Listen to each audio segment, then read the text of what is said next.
7 వరకు ఒకరిని 8 వరకు ఒకరిని అలా చదివించి మాకు పెళ్ళిళ్ళు కూడా వచ్చేసారంటే మా నాన్నగారు చదువుకోలే, కానీ మా ముగ్గురు అక్కడికి కూడా ఉద్యోగస్తులు చేశారు.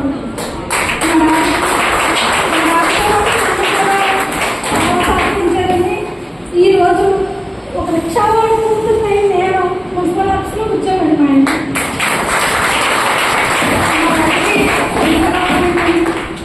మా అక్క సొంతలో నుండి చిన్నక్క రైల్వేలో ఉద్యోగం, మా పెద్దక్కడే మున్సిపాలిటీలో మాకు వర్కరు.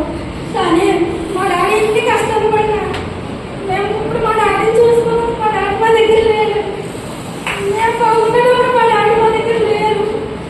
మేము ఆయన చూసుకోవాలనుకున్నప్పుడు ఆయన చనిపోయారు. కాకపోతే మా డాడీ మేము ఎంతో బాగా చూసుకోవాలనుకున్నాం, కానీ ఆయన చనిపోయారు. కానీ ఈరోజు పార్టీ చేసే కనుక ఆయన చేసే కానీ నాకు చెప్పాలని ఉన్న కొంచెం సిగ్గు కూడా ఉండదు కదా, మనము నలుగురిలోకి రాలేము. కానీ